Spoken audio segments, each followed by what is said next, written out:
Good morning, everybody. Thank you for coming today. It's really thank you for the opportunity to present today.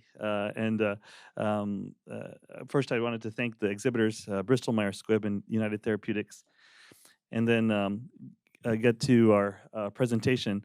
The idea for this grand rounds actually came about at a coffee shop discussion that I had with Dr. Renowitz and Dr. Campbell, because people outside the EP world don't always get to hear about the latest trends and innovation that we are using or applying on a daily basis.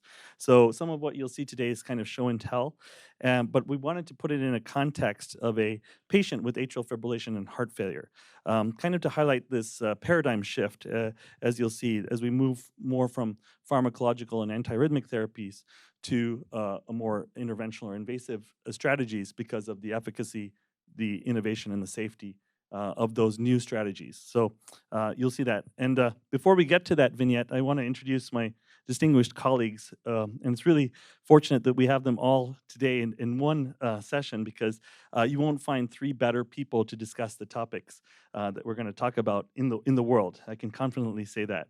So it's really a treat. So Alan Bank, as you know, he's a cardiologist and has a special interest in cardiac resynchronization therapy and heart failure. And he's done years of leading research in cardiac resynchronization therapy in that field. He's also medical director of clinical research at MHI East and United Hospital. And he's developed a proprietary tool for CRT optimization.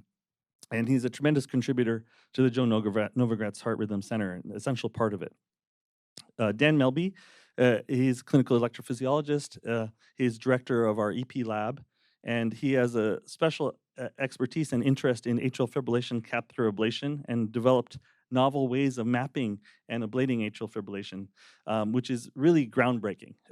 One of the leading methods and techniques and technologies to map atrial fibrillation in the world. And he's going to talk a little bit about that technology today, which is amazing. And then John Zakaib, he's a pioneer, he's director of our cardiac device clinic and a pioneer in left bundle pacing and conduction system pacing, and really pushed our group forward in using that novel tool and technology. So we're very grateful to him for being part of this. And I think one thing that kind of ties the three together is their passion about new technology and state-of-the-art tools. And so I'll get to that later if we have time. But I wanted to kind of go ahead and get to the clinical vignette and get to their presentations, because I'd like you to put their presentations in this context. So here's the case that I wanted to share with you. It's an 85-year-old female with a history of heart failure and persistent atrial fibrillation with rapid ventricular rates and cardiomyopathy. So her echo shows mildly reduced left ventricular function and mildly enlarged left ventricle. She also has moderate to severe mitral regurgitation and ongoing fatigue with dyspnea exertion, despite initiation of medical therapy. So in addition to maximally tolerated guideline-directed medical therapy for cardiomyopathy and heart failure with reduced ejection fraction, what would be your next step? And I'd like to review those options with you, and then think about this as we get through the presentation. In the end, we can have a vote and see which direction you would go. But first, optimize rate control in consultation to the valve clinic for a MitraClip procedure. B, cardioversion and trial of rhythm control with amiodarone. C, catheter ablation for persistent atrial fibrillation. D, implant of CRT pacing and AV node ablation concomitantly. E, implant of conduction system pacing, which is left bundle pacing system, and AV node ablation. F, micro leadless pacemaker implant and medical therapy for rate control. Or G, you could ask OpenAI and see what OpenAI says, which seems to be a popular thing to do nowadays. So with that, we'll get to Dr. Melby's presentation. And these presentations in no particular order, they're actually in the order of kind of strategies here. So I'll get Dr. Melby to start off. Great, thank you so much, Jay, and thanks so much for having us here today. So I just want to give a brief update on what's happening with AF ablation technology. It's something that's been near and dear to my heart over the last 15 years. So there's a lot of exciting avenues that we're exploring and emerging over the last few years. And I just want to bring to your attention that there are truly two different pathophysiology that relate to atrial fibrillation. It's quite important for decision making for how to approach these. We have our standard paroxysmal AF diagnosis, and this really imagine the patient that is spontaneously converting out of atrial fibrillation. The longest duration that they've ever had is not more than 7 days. But they're the in and out folks that you see in clinic with atrial fibrillation. And for the most part, the pathophysiology behind this type of atrial fibrillation are focal triggers, which are initiating fibrillatory activity. There's much less in terms of driver sites, atrial fibrosis that are necessary for maintaining continuous atrial fibrillation. Whereas persistent atrial fibrillation, these are the patients that once their atrial fibrillation starts, it does not spontaneously terminate. They come in and need to be cardioverted for restoration of sinus rhythm. And in these particular cases, yes, triggering sites do play a role for the initial onset of atrial fibrillation, but there needs to be additional sites within the atrium maintaining atrial fibrillation continuously. And experimentally, there's good evidence that in the absence of atrial fibrillation drivers, atrial fibrillation will spontaneously terminate within 2 or 3 minutes. So it's a necessary component to persistent atrial fibrillation. And we have good evidence as to where in the paroxysmal patients the triggers are coming from. This is the seminal work from 1998 by Dr. Hasegawa, where he published and observed that most AF triggers, 94%, were originating from the pulmonary veins. This certainly opened the era of ablation for these particular sites. Prior to this, ablation was not very successful, and the ablation was trying to replicate the surgical maze procedure, and this really opened the door to much more effective and simple ablation procedures. This strategy has been really the cornerstone of ablation over the last 25 years. And I just want to bring to your attention that through all this time, we've had two methodologies. We've had cryoablation and we've had radiofrequency ablation. We've got one new technology, which is just within the next year or two going to be clinically available. And we were just part of a major clinical trial evaluating this technology. It's termed pulse field ablation. And this will be particularly, I think, beneficial in the paroxysmal AF patients. PFA is it's really quite innovative. It's a non-thermal energy source for ablation. It does not involve heating or cooling in order for tissue destruction. PFA works by delivering a controlled, high-voltage, ultra-short electrical pulse that causes what's termed irreversible electroporation. And this is essentially cell death from this high voltage. These are less than 1 second pulses to achieve complete ablation of the cardiac tissue. Now, the main advantage of this particular technology is remarkably, this pulse of energy only interacts with myocardial cells. It has no interaction with any tissue anywhere else in the body. If you did PFA on your hand, it would do nothing to you, but within the heart, it does create tissue destruction. So the main advantage of this is that sites that surround the atrium, such as the esophagus or the phrenic nerve, two structures which have been quite problematic through the years for complications with standard ablation, atrioesophageal fistula and phrenic nerve paralysis. Well, pulse field ablation can be performed on the phrenic nerve or on the esophagus with zero risk of difficulties. And there's even studies on animal studies where they ablated repeatedly on the phrenic nerve and had no effect on phrenic nerve conduction.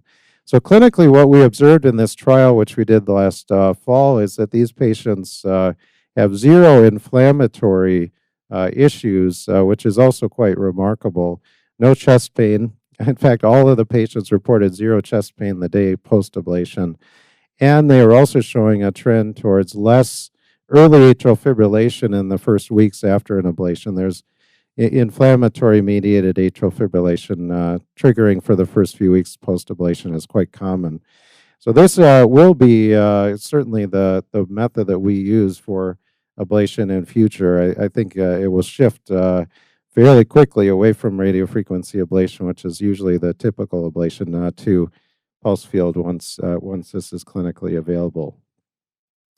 So in paroxysmal atrial fibrillation, PV isolation alone with our best techniques, contact force radiofrequency ablation, second generation cryoablation, really we can get a reasonable 80% 1-year freedom. I would say in our center we're seeing closer to 90% 1-year efficacy, but literature rates are about 80% from these two technologies. Now the issue with persistent atrial fibrillation is that PV isolation alone achieves only about a 55% 1-year freedom from atrial fibrillation, so not nearly as ideal, and this is perhaps or likely due to the presence of these alternative non-pulmonary vein AFib drivers, which are necessary for maintaining persistent atrial fibrillation. So it's we've theorized in many centers across the world have theorized over the last 20 years that perhaps if we had a method of finding these non-pulmonary vein sites and ablating them, we would improve our efficacy with persistent atrial fibrillation. So that's what we've been working on. And these particular sites, if we go all the way back in our history to 1959, when Dr. Moe originally proposed the mechanism of atrial fibrillation, which is multiple wavelets sustaining atrial fibrillation maintained by independent reentrant wavelets that consistently change. And this is, in its basic form, has stood the test of time. We've relied on this particular understanding of pathophysiology for atrial fibrillation through the years. And the factors that allow for maintenance of multiple wavelets are all those factors that are often associated with persistent AFib.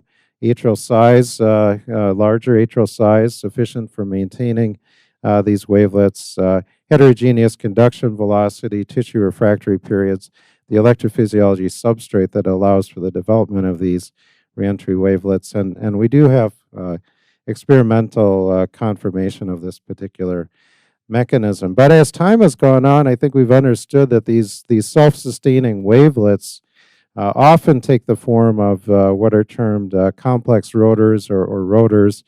And rotors can there are several types of potential mechanisms or etiologies for these focal sites. One is rotors which are simple, if you think of rotation rotors as a simple mechanism. There can also be focal impulses, which are the driver sites for atrial fibrillation. But at least in our research, we're thinking that the vast majority of AFib drivers take the form of what is shown here, which is a complex rotor, where there's multiple rotors in a region of the atrium, which are starting and self-extinguishing in a chaotic pattern and generating the typical kind of fibrillatory activity that one might see. So these may be the dominant form, but the others can be present in less common.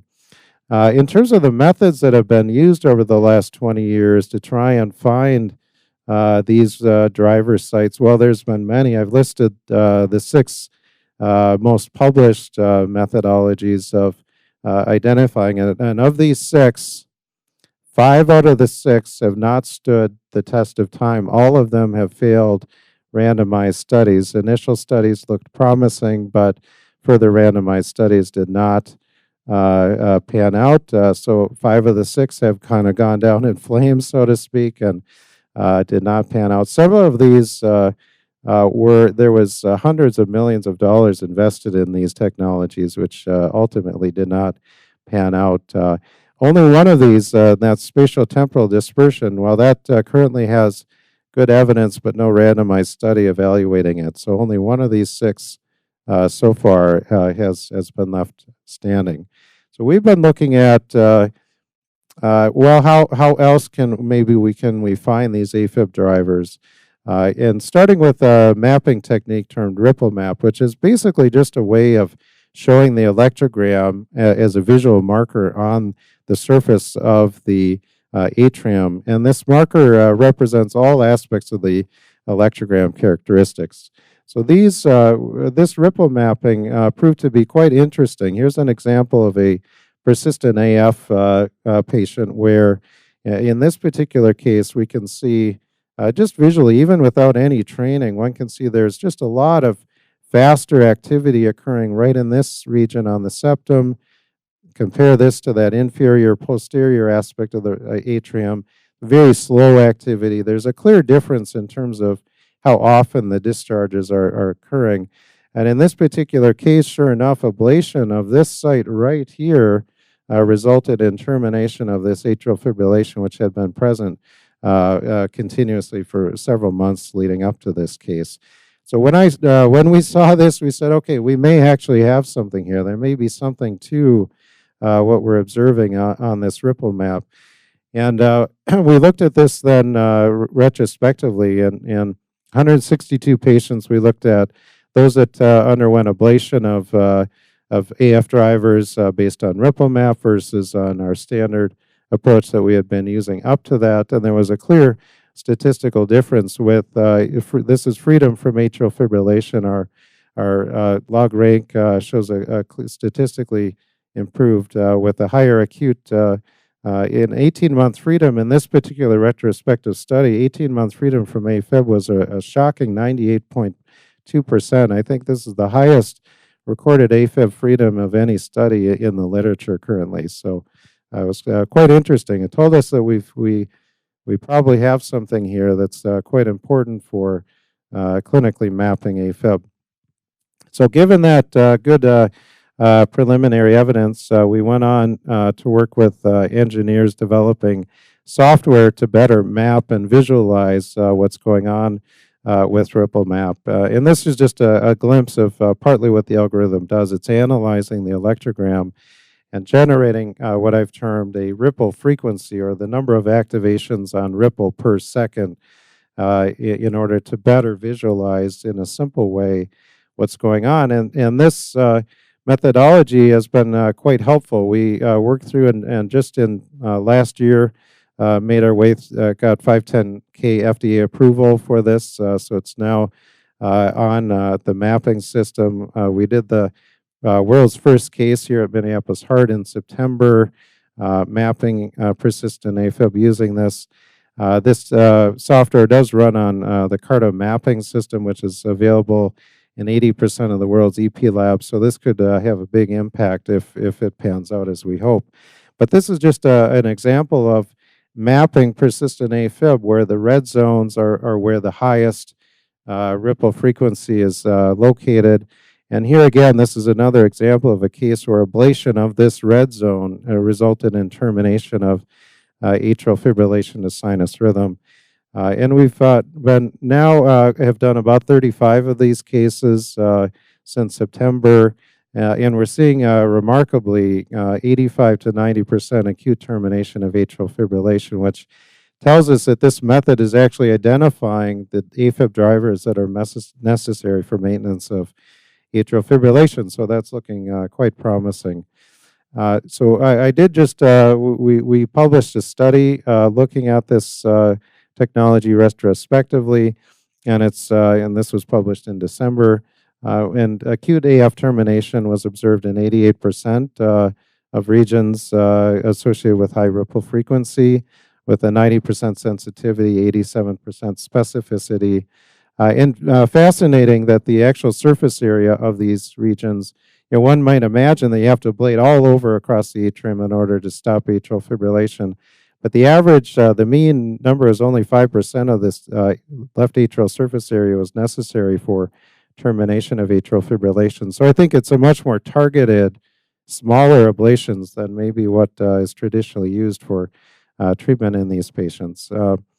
And in this group anyways, over a mean follow-up of 14 months, 93% were free of atrial fibrillation retrospectively. So this has really given us good evidence to that we might have something important here.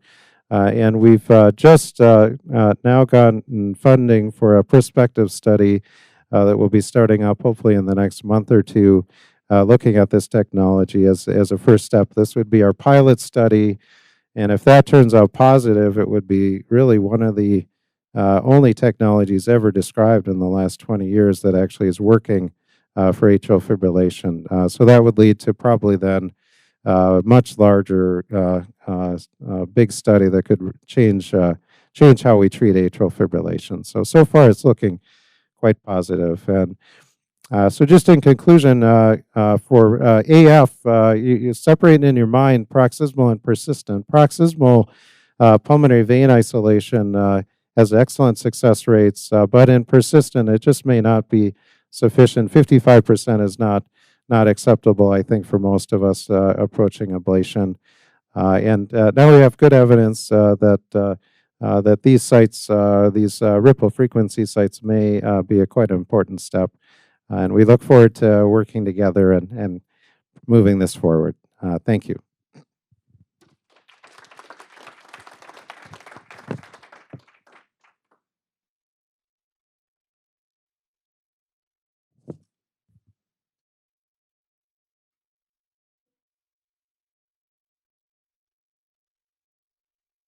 Okay. Well, can you hear me okay? I'm going to shift the focus down on the Jay's list of possible options, and we're going to talk about what about if you do the ablation, and then should you have a pacemaker in the patient, and what type of pacemaker, and so forth. So first thing, if you can manage a patient with adequate rate nor rhythm control, then I think that's preferred AV node ablation and placement of a permanent pacemaker or CRT device, because once you ablate that AV node, you've taken away any possibility of native conduction if the patient goes back into sinus rhythm or something, and then you have to just resynchronize the patient with the LV and RV leads, and sometimes that works really well and sometimes not. So if you can treat them without this, then that's probably a reasonable option. If you do need to do an AV node ablation for rate control of AFib, then have a low threshold for providing LBB area pacing, which John's going to talk about, or CRT rather than standard RV pacing. And then after placement of a CRT device, optimization of programming is essential. It's infrequently done, and if it is done, it's usually inadequately done. Can I get to the other slides? These slides are not. Okay. Yeah, you're right. Okay, let's go to those. All right, that looks a little better. Okay. So this was a study done over 20 years ago, the David study, that showed basically that if you're going to pace a patient from the ventricle, you're better having, or you're better off not pacing the patient from ventricle if you don't have to, because patients here were randomized to either not pacing them or pacing them from the right ventricle, and you see they do worse. They develop more heart failure. Shift to slideshow here. Okay, so then came the MOST trial, Mike Sweeney, who said that, well, it depends how much you pace the right ventricle. If you pace it between 0 and 40%, there's a linear increase in the likelihood of developing a bad outcome like heart failure, hospitalization, or atrial fibrillation. Once you get over 40, you're going to have a bad outcome frequently. So it depends not only if you pace the right ventricle, but how much of the time you pace the right ventricle. So you want to minimize RV pacing if you do have to do it. And then the Block HF study, which looked at patients with an EF less than 50% and heart failure, and said, well, should we do RV pacing or BIV pacing? And the answer was BIV pacing, because you correct the dyssynchrony. So this was a study we published about 8 or 9 years ago, looking at patients who got a CRT device and either started with RV pacing or had a standard indication like a left bundle branch block. And we found that patients actually who you upgrade from RV pacing to a biventricular pacemaker do better than patients who get de novo CRT for left bundle branch block. So I like to think of this as, if we create the dyssynchrony, we can fix it, as opposed to nature creating it. It's a little tougher to fix. So how do you manage patients post-CRT? So we're going to talk about what do you have to look for and how do you optimize them. So I think all patients after CRT need to be evaluated and closely followed by a cardiologist. I'll show you that doesn't happen as often as you would expect. Routine tests that you need, every patient needs an echo, an EKG, and a device check. Those three pieces of information are going to tell you, has the patient improved? Has their EF gotten better? Is there mechanical dyssynchrony on the echo? Is there electrical dyssynchrony on the ECG? And is the patient even receiving adequate CRT? Sometimes you program a patient to CRT and they're not getting it. You see native QRS complexes. And then device check, so what's the percent CRT delivery? How's the patient programmed? For medical management, if you give a patient effective CRT, oftentimes you don't need as high a dose of diuretics, or sometimes you don't need any because you make their heart better. And I've seen a lot of patients come into clinic and they're orthostatic and they feel fatigued and tired, and it's just because they're on the same dose of diuretics and they're over-diuresed because you made their heart better. So that's one thing to look for. And then the other thing is their blood pressure is often better, so you can titrate up their medication. So you can be more aggressive about medical therapy because you have more room to maneuver. So here's a couple EKGs I just wanted to look at, wanted to show you. So top one, I want to focus on the V leads, V1, V2, V3 in particular.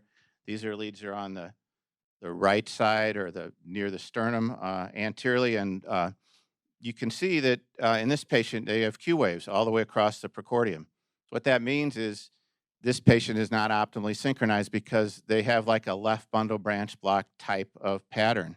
Everything's moving away from the chest. It's all negative deflections, moving away from the chest towards the back, which is typical of what you see in a left bundle. So this patient isn't timed right. Here's a patient, the QRS is too wide, and again, you see these kind of deep, wide Q waves. Here's another patient where they have an R wave in V1, which is nice, but again, they have these deep Q waves here. And then here's a patient that is pretty well synchronized. Look how the QRS is narrower. It's isoelectric in V2, V3 almost isoelectric.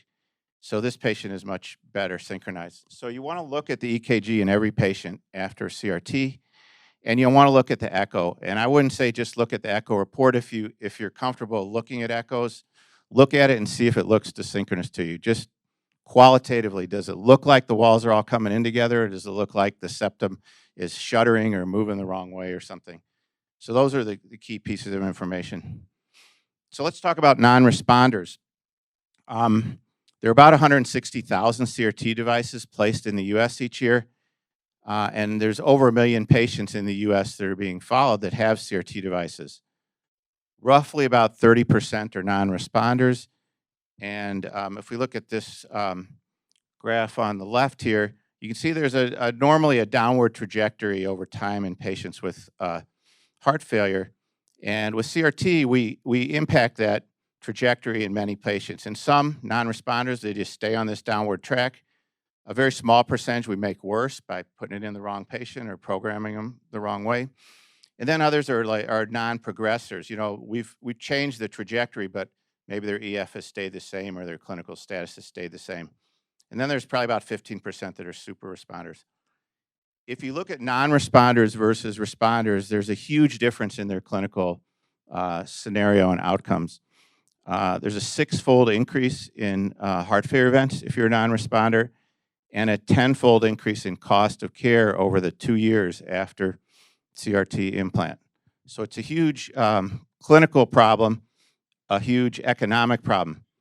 I didn't show you here, but also the mortality is about 4 to 5 times as high over the next couple years if you're a non-responder. So here's mortality and hospitalizations if you narrow your QRS. So if you improve the electrical dyssynchrony, you have much better outcomes.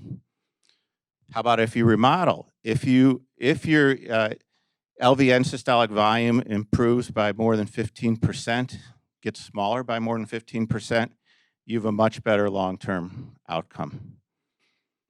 So this was a really nice study done by Dr. Varma at Cleveland Clinic, published in JACC in 2019, and they did a study of several thousand patients after CRT, and they looked at 1,327 of them who met various criteria. And if you look at the top, they showed that physicians involved in the care, 61%, or electrophysiologists are involved in the care of 61% of patients, general cardiologists 33%, heart failure docs, only 15% of patients see a heart failure doc after their CRT device is in. And if you look at non-responders, so there were 238 non-responders out of these 1,300 patients. And a lot of them, 44%, didn't get any treatment at all, period. They didn't get education, they didn't get medication changes, they didn't get any pacemaker changes, they didn't get any treatment for arrhythmias or comorbidities, and they didn't get any optimization. So almost half the patients who are non-responders in this very high mortality group, very high hospitalization rate, very high cost group, don't even get therapy at all. Nobody even looks at them or thinks about it. And so this is just a little more detail of what types of things, you know, it just shows you that both responders and non-responders don't get the type of therapies they need. Look at AV, VV intervals optimized, only, you know, 15, 20%. So one of the things you have to look at on the device check is what percent pacing are they receiving? If you put this in and they don't get CRT pacing close to 100% of the time, then you're not delivering the therapy you plan to deliver. So this is broken up. This is a study from Dr. Hayes at Mayo.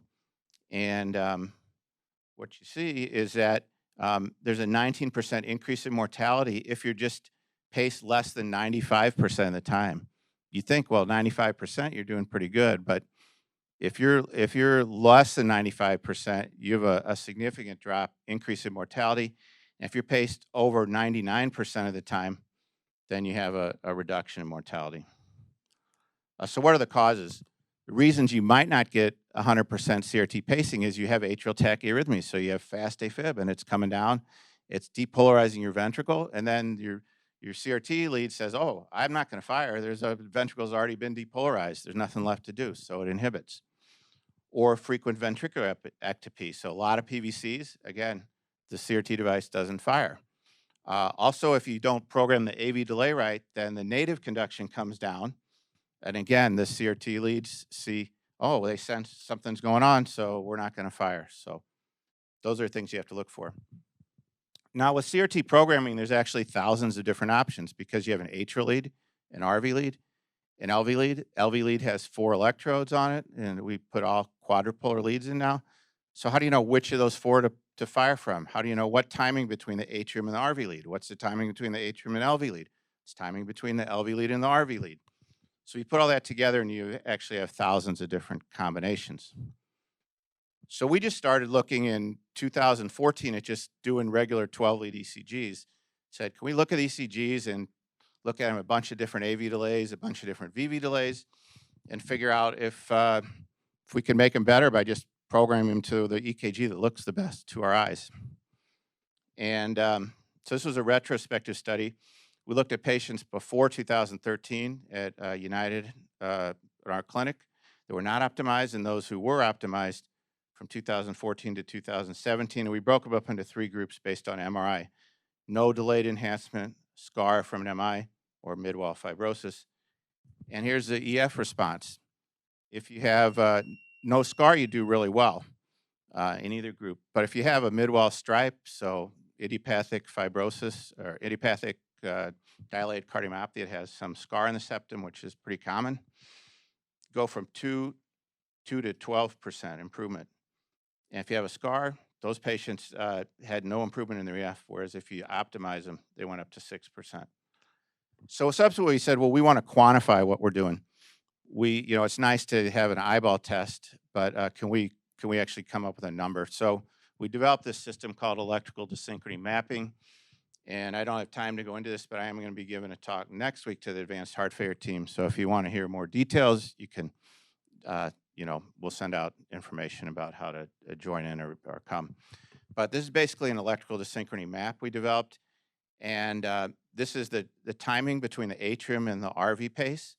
This is the timing between the atrium and the LV pace, and there's, let's say, 100 different squares in here, and each one is a measurement of the electrical dyssynchrony. And anything in red means that we've resynchronized the patient to 80% or better. And pretty much in the middle of this line where it's dark red, it's 90% or better. So our idea was, let's just program the patient to somewhere along this line and see if we can make them better. So here's an example. Here's a patient who was programmed at AV delay of 100 with both RV and LV leads firing the same time, simultaneously. We programmed up here to LV only, right on this dotted line. Here's another patient. We changed the VV delay, shifted them over onto the line. And here's a patient that had, where we were saying the patient was being paced from LV4. So from the basal of the 4 leads on the LV lead, and here's a patient from LV1, the more distal lead. And you can see a completely different pattern, and so we can look at these patterns and figure out which lead to program the patient from. This one's better than this one. So here's our results. We looked at, we published this in Heart Rhythm last year, and we looked at patients pre-CRT and then non-responders or incomplete responders. And we showed that these non-responders, EF is about 28% after CRT, or pre-CRT, goes up by about 3 to 4% in these non-responders. But if we optimize them, it goes up by another 5%. And their end systolic volume goes down. I don't think that anybody has ever shown that they can take a non-responder and turn them into a responder. I haven't seen any literature that shows that, or any methodology that can be used to do that. And here's what happens. These patients are about 50% resynchronized. If you throw a device in and you put person at standard setting, they're about 50% resynchronized on average. Some are 80%, some are 20%. But on average, they're 50% in these non-responders. And then when we optimize them, we can get them up to about 90% optimized. And then the improvement in EF is linearly related. So this is my last slide.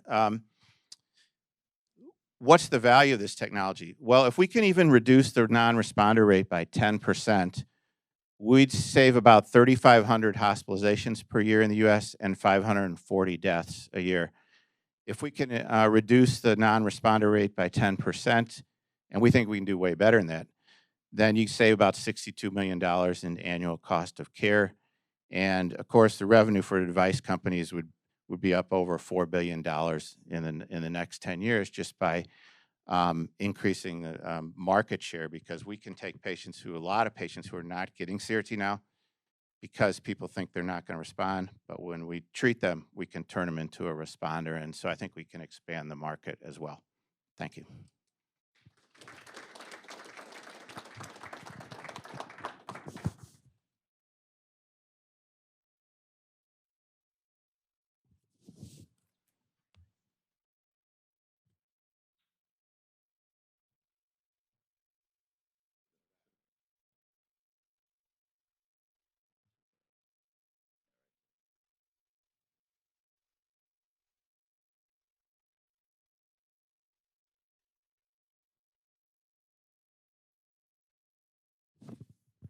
Good. Well, thank you. It's a pleasure to get to speak with you today about a topic that I really have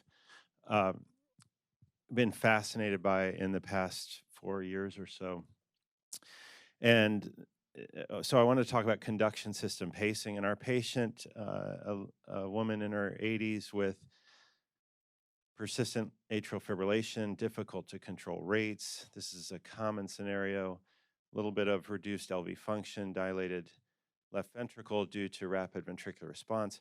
These patients are frail and fragile sometimes. We treat them with high doses of calcium channel blockers and beta blockers to try to get AV nodal delay sufficient to control their ventricular response, and we just make them miserable.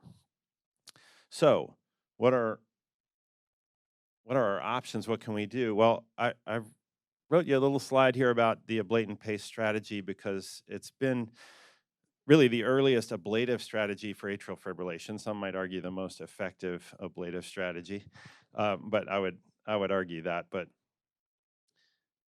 it's a strategy for managing the problems associated with atrial fibrillation it seeds the atrial fibrillation to the atrium and acknowledges that there's nothing we're going to do to change that. And so what we're going to do is manage the ventricular response instead. And so ablation of the AV node with pacemaker implantation has been performed for decades, in fact. But it does offer definitive non-pharmacologic rate control, and it's been associated over those decades with improved quality of life, improved exercise metrics, some improvement in heart failure indices, and even in mortality in some circumstances.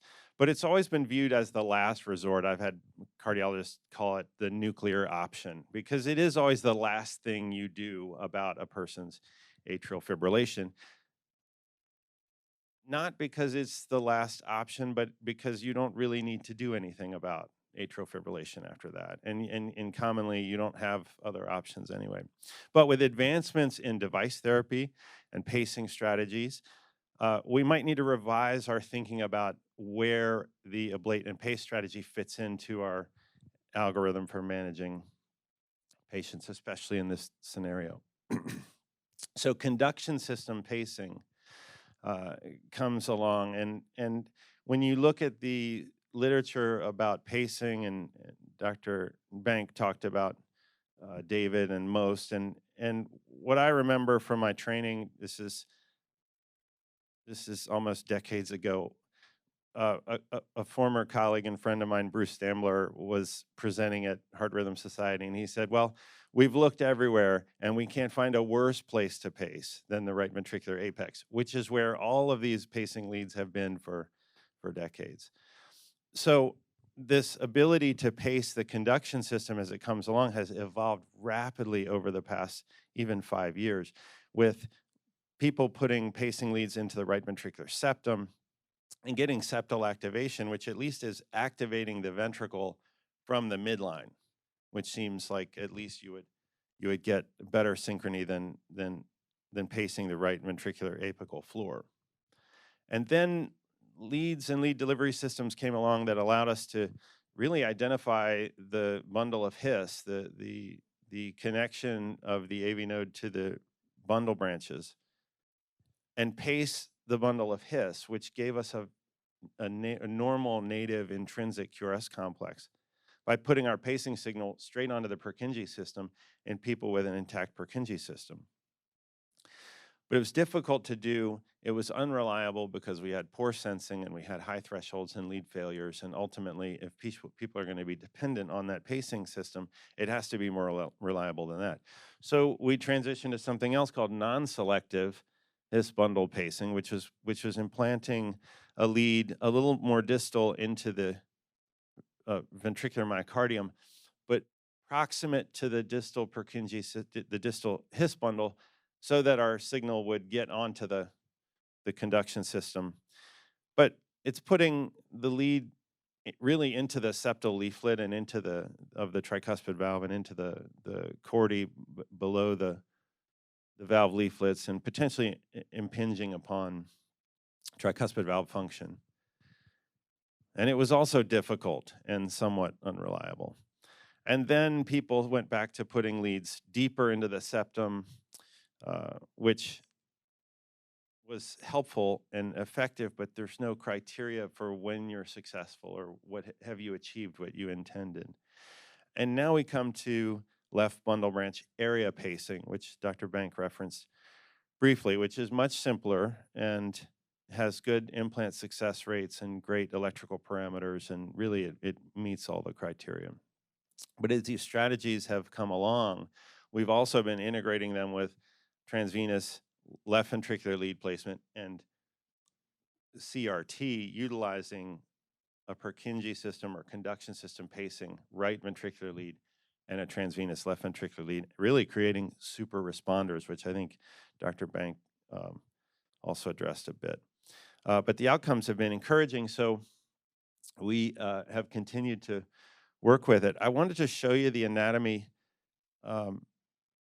of the right ventricular septum and of the conduction system so you can see what these targets look like.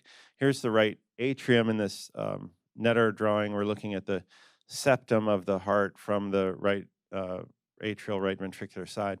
Here's the AV node. You can see this is going to be our target for ablation in this patient who's going to get an AV node ablation. But we need to recruit the conduction system with our pacing lead when we implant it, so that once we ablate the proximal bridge, we're still putting our pacing signal onto the road that's intact on the ventricular side. So the AV node, the bundle of His in orange here, and then here's the right bundle branch. Here's the infundibulum below the pulmonic valve, and you can see that there's this ridge here that's not trabeculated. But as you get below that ridge, you come into these trabeculations. Can be difficult to maneuver your delivery system, your delivery catheter below that ridge. But that's where the right bundle runs before, and it's pretty discrete structure to the mid septum before it begins to branch into this, or arborize into this really network of Purkinje conducting fiber. But we're not talking about pacing the right bundle. So I'm going to show you now a reflection of the left ventricular side. And you see this massive arborization of the left bundle branch. And we always talk about on the EKG is there anterior fascicle block or posterior fascicle block. Well, when you look at the Purkinje system, you realize there's not just two fascicles. It's a tremendous network of Purkinje fibers. And I'll show you a mapping procedure that I did looking for premature ventricular contraction that ultimately was emanating from the right ventricular outflow tract. But I did all this mapping in the left ventricle looking at this PVC, and then I was in the ventricle and figured, well, I'm there, I'm going to map the left bundle. And so what I've done here is shown you this is a view of the left ventricular septum from the right ventricular side. So we're sort of looking through the septum, and I'm mapping on the left side. Here's the aortic root right here. Here's the aortic valve. And so we're looking sort of in this right-sided view, but we're recording on the left ventricular side. And what I'll show you is in this highlighted yellow location, I've got this massive Purkinje electrogram about 20 milliseconds before the QRS complex. And I didn't show you all of these, but in each of these locations where I've got a yellow dot, I've got a Purkinje recording before the QRS activation. And that means that what I'm doing is touching Purkinje tissue or left bundle tissue, and I'm recording the impulse as it passes that location in the Purkinje system, perhaps 20 milliseconds before it breaks out into the ventricle and activates the ventricle.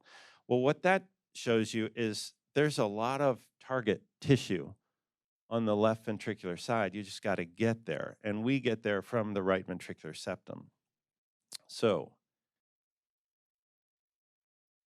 the technique is dependent upon having the proper tools, and this tool is this is the 315 His guide from Medtronic, and we're utilizing a 4 French super floppy lumenless pacing lead that we can actually just bore straight in through the septum until we're subendocardial on the left ventricular side, and we're able to recruit the Purkinje system tissue. So here's this shaped guide that we'll put down, typically from the left side, but often from the right. We can articulate this guide to get really pointed straight into the septum.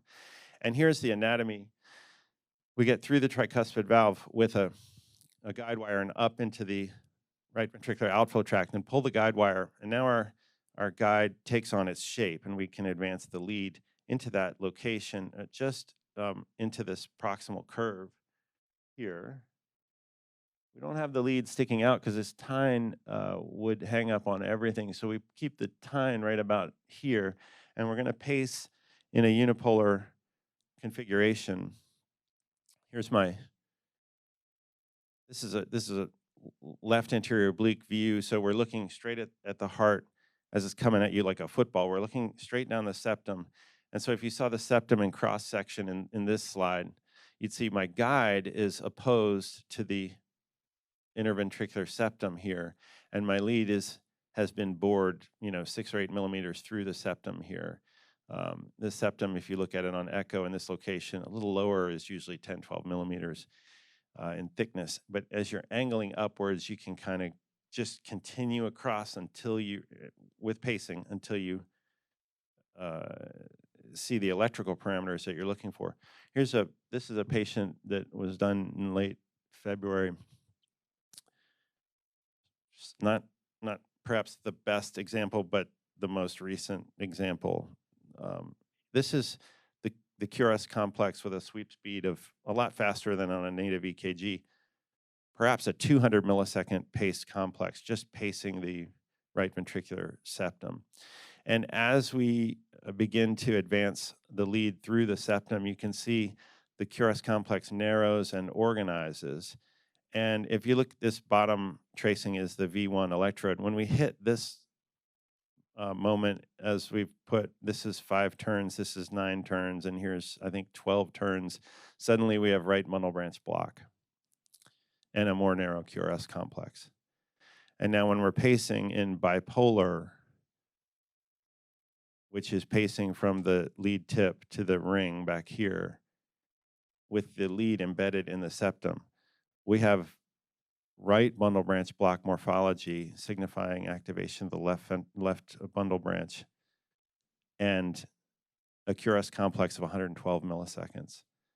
So this is a great moment in the EP lab when this happens, and it seems like, there's some technique to it, but it takes about 12 minutes on average to implant one of these leads, which perhaps is a bit more than what we had been doing with previous lead implant techniques, but not sufficiently complex or time consuming to limit its application. Here's the lead. You can see it's super floppy, and really it's embedded in the septum right here in this location in such a way that it really sticks straight out of the septum. It's perpendicular to the septum where it's anchored there. It's not going to dislodge. It has excellent electrical parameters. And it sticks straight back through the tricuspid valve, so that we think it's less likely to impinge upon tricuspid valve function. Here's my schema of where this location would be in the anatomy there. And here's my EKG from that particular patient that I showed you. That final electrogram is what we took. Stop turning when you are successful. You don't need to implant any deeper. And you can see the vectors here. This is a pace QRS complex. Upright in 1, 2, and 3, AVF. The vectors look proper. You have a sort of a QS, almost an RSR prime in this right bundle configuration, and a very narrow QRS complex, 112 milliseconds when you measure it. So that's the result. And then the AV node ablation, you can see in this location, I've got a ablation catheter against the AV node. This is the distance to my pacing lead, and I'm implanted in the left bundle there. So conduction system pacing does seem like it is the future, at least the future of right ventricular pacing leads. We're using small leads that are super robust and achieve excellent thresholds and low dislodgement rate. Conduction system pacing does seem to improve a variety of metrics, including LV function in the setting of heart failure with reduced ejection fraction. Patients with CRT and a left bundle pacing lead tend to be super responders. They tend to really achieve a dramatic response in terms of improvement in left ventricular dynamics. And this is something that can be done in a standard implant with a single lead and achieve resynchronizing pacing with improvement in LV function in a relatively brief procedure that has been highly successful and with a very low complication rate. So that's all I know. I gave you some references here that for your edification. I'll turn it back over to Jay to see which option he's going to choose. Well, thanks, John. That was really good. Just the breadth. How is that first show and tell? That's just to have all those state-of-the-art strategies under one roof. It's pretty remarkable. I think, thanks to John, most places are still putting their leads in the RV apex. And in our group, we rarely do that anymore. And I saw a patient the other day from the University of Minnesota, and the cardiologist had looked at the x-ray, and they're like, this lead looks a little funny. It has a weird turn, and they're not really aware of this option and the option. And thanks to Dan, our ability to treat persistent AFib is revolutionary, and it's going to change, across the world. And I think that technology is fascinating. And thanks to Dr. Bank, we look at these CRT patients differently, because it's kind of like titrating their CRT after they get it. It's not about just putting it in and just leaving them, because there's a lot to do to optimize these patients going forward and bring them back and improve on what we're doing, and you can see the mortality improvement, survival improvement with that. So just that is remarkable. So with that, I was going to take a vote and see what people would like to do for this patient. How about choice A, optimize rate control and consultation for a MitraClip? How about B, cardioversion and trial of rhythm control with amiodarone? How about C, catheter ablation for persistent atrial fibrillation? Good number. How about D, implant of CRT and AV node ablation? Ryan's got both C and D, and so he's going to use shared decision making with the patient to decide on what strategy. And then E, implant of left bundle pacing and AV node ablation, Dr. Sharkey. And then Micra leadless pacemaker implant and medical therapy. And then, of course, we can ask GPT-4 again. So I think that, this is the shift that I was talking about, that we're moving away from rate control, and the evidence is building for catheter ablation and other invasive strategies for this particular patient, for AFib and heart failure. And we know that catheter ablation is safe in octogenarians. We know now multiple studies, randomized studies, have shown a benefit in heart failure with atrial fibrillation ablation, and it's coming along in the guidelines. 2A recommendation currently for improvement in symptoms, reduction in hospitalization, and improvement in LV function, and possible reduction in mortality. And we have very good data for this as well, implant of CRT and AV node ablation. There's the APAF CRT study that showed that this was superior to pharmacological rate control in reducing mortality in patients who had a narrow QRS, irrespective of baseline EF. So even if you think you have adequate rate control, you may not have adequate rate control. And that definitive AV node ablation and CRT may be better. In fact, better to improve survival.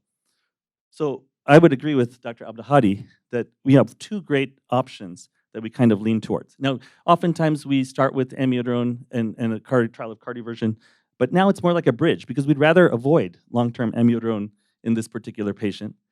And then this particular strategy is coming of age, evolving. And Dr. Zakaib pointed out how this is now moving into that option. And now we have an option, rather than sending this patient to surgery, if we can't find a left ventricular branch, we have a great alternative as well.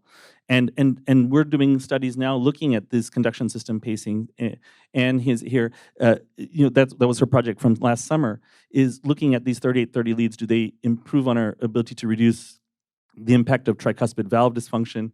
And do these patients who get this initially not have to not develop heart failure over time compared to standard RV apex pacing? So this is coming of age. And we actually have data from our own studies on Micra, that Micra is not a great option for patients with heart failure. And then I was wondering if anybody had thought about the MitraClip. This patient actually does qualify for MitraClip for functional MR, but we would, from an EP standpoint, choose a rhythm control or definitive rate control strategy because of the potential LV remodeling and potentially the improvement in mitral regurgitation before considering that as a next step. So I would agree with Dr. Abdahadi that these strategies. Would you choose one over another, C versus D? Let's say they have a baseline left bundle branch fault. Yeah, it's a great possibility in that we see that patient often. And oftentimes we end up using two strategies in that patient, rhythm control and biventricular pacing. But both AFib and left bundle desynchrony could be related to the reduction in EF and LV dilatation in that patient. So you'd have to address potentially both strategies. You'd have to control the rhythm or rate definitively, and then see if that ejection fraction improves. And then potentially you have a combination CRT ablation approach or CRT AV node ablation approach in that patient. Jay, I would also add that we've done patients with left bundle branch block attributable to trauma from TAVR. And of course, in that circumstance, you have a proximal left bundle injury, and all of the distal Purkinje system is fully intact.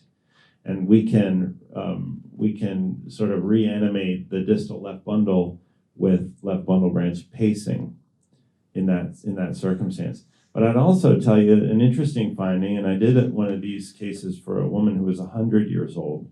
She was super vibrant and kayaking and stuff, and she had left bundle branch block and LV dysfunction. She was in sinus rhythm. But we intended to put a biventricular pacemaker for EF 35 or so, 30. And so when we did that, we put a left bundle branch pacing lead. And amazingly, despite having left bundle branch block for 30 years, with left bundle pacing lead, we were able to recruit all of that distal Purkinje system. It was all still there and functional, just waiting for a signal. And so we got a very narrow QRS complex with left bundle branch pacing. Of course, we intended to put an LV lead. We did do that. And her ejection fraction came right back to normal after that very quickly. So, which brings a different grand round discussion. I think it's complicated. How do you program these patients? Is there an additional benefit from left ventricular pacing? When you look at the delay, which we always look at between the two leads, and which is an indicator of how likely for that patient to respond. So if you have that delay when you're pacing the his Purkinje system, I've seen it where the delay is narrow and you would assume that it's a bad LV lead position, but it's not. It's just like doing it in a sinus rhythm with an RQRS. So this is an evolving field. It's an exciting field, that's all. Yeah, we're doing a study now where we're mapping these patients that dysynchrony in patients who have what's called LOT CRT, so they have an LV lead and they have a LVB area pacing lead, and some of them they do fine with just the LVB area pacing, and you don't need the LV lead; you can turn it off. And other patients, you need to have the resynchronization with two wavefronts fusing. So that's what we're working on, trying to figure out right now. Sharky, did you have a question? A lot of questions. That was really helpful and very interesting. But I want to ask Dan, with this ripple mapping, those results are really very remarkable for persistent AFib. And is this ripple mapping something that can be done in paroxysmal as well to improve the outcomes, or is it just very different? Yeah, no, that's a great question. I do it in both, actually, both paroxysmal and persistent. Specifically, that these terms paroxysmal and persistent, they're clinical terms. They actually don't directly relate to the pathophysiology in all patients. So let's say, for example, 85 or 90% of the time in a paroxysmal patient, it's the pulmonary veins triggering AFib. If there's pulmonary vein isolation performed, they'll do great. However, there are many paroxysmal patients that I start the case and their atrium is big and there's scar everywhere, and I can easily start atrial fibrillation and it doesn't go away with pulmonary vein isolation. So in those cases, I have been selectively using this technique to improve, because I think even in paroxysmal, if we want to get into that SVT ablation success rate, I think we have to do more than just anatomic ablation of the veins. So I think it could apply to both, yes. Was that a real patient, A, B, C, D, and E? And I wrote that patient, but it's a common patient that we see. No, it is. I was just wondering. It's a meta patient. A meta patient. A meta patient. Yeah. Just a bit, thank you again. Just a brief plug for a couple of studies that are ongoing with our collaboration with other centers in the foundation and in the hospital. So this is Oceanic AF. It's a novel anticoagulant, sundexian, sponsor is Bayer. Dr. Skake is the PI. Drs. Pai and Dr. Kruger are the sub-I. So it's a novel anticoagulation that they're going to trial compared to Eliquis. So it's a study that worth considering. And then for your patients with heart failure with preserved ejection fraction, we have a study using cardiac contractility modulation. PI is Dr. Samara. I'm the sub-I, and this is using a special pacing technology to help improve cardiac contractility with pacing within the QRS to increase calcium release and cardiac modulation. So anybody who with preserved heart failure that is not doing well with current medical therapy, think about this study, aim higher. And again, thank you very much for all your support. Agreed.